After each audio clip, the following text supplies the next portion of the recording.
நாம் வாழ்கின்ற உலகம் ரொம்ப சத்தமான உலகம், அதாவது நாய்ஸி.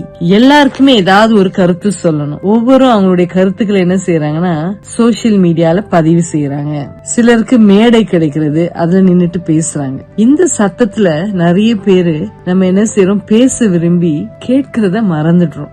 தேவன் அவருடைய ஞானத்துல நமக்கு அழகாக ஒரு வாயும் 2 காதுகளையும் கொடுத்திருக்காரு. யாக்கோபு 1:19 சொல்றது போல, கேட்பதற்கு தீவிரமாயும் பேசுவதற்கு தாமதமாகவும் கோபிக்க மெதுவாகவும் நம்ம என்ன செய்யணும், இருக்கணும். தீவிரமாக கேட்பது என்றால் எல்லாருக்குமே தெரியும். அது அவங்க சொல்றத நம்ம உன்னிப்பாக கவனிக்கணும். அது அவங்க பேசும்போது நம்ம அப்படியே அமைதியாக இருக்கிறது மட்டும் இல்லைங்க, அவங்க பேசுறத நம்ம புரிந்து கொண்டு பதில் சொல்ல வேண்டிய நேரத்திற்கு என்ன செய்யணும், பதில் சொல்லணும். பல நேரங்களை யாராவது பேசும்போது நம்ம என்ன செய்வோம், உண்மையிலே கேட்கறது இல்லைங்க. நிறைய பேர் இதை ஒத்துப்பீங்கன்னு நினைக்கிறேன். அவங்க பேசும்போது நம்ம என்ன செய்வோம்னா, அவங்க ஒரு பாயிண்ட் சொல்லிருப்பாங்க, அதுக்கு நம்ம பதில் சொல்றதுக்கு என்ன செய்வோம், நம்ம உள்ளுக்குள்ளேயே நம்முடைய பதில் என்ன செய்வோம், திட்டமிடுவோம். எப்போது நம்முடைய வாய்ப்பு வரும் காத்துட்டு என்ன செய்வோம், நம்ம ப்ரிப்பேர் பண்ண அந்த பாயிண்ட் என்ன செய்வோம், உடனே சொல்ல துடிப்போம். அவங்க அந்த நேரத்துல சொல்லுகிற விஷயத்தை நம்ம என்ன செய்வோம், காது உள்ளவே போட்டிருக்க மாட்டோம்.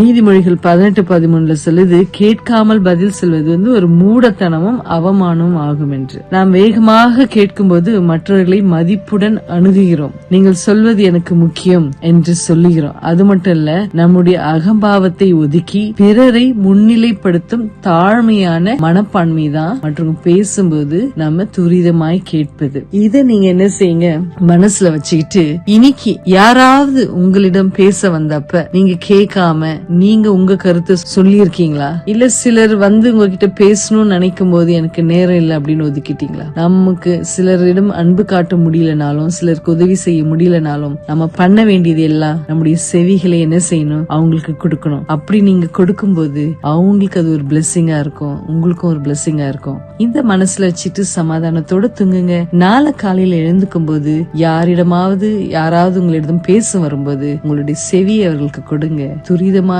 கேளுங்க. அது உங்களுக்கு ஆசீர்வாதமாக இருக்கட்டும். தேவன் நம்மை ஆசீர்வதிப்பாராக. Good night.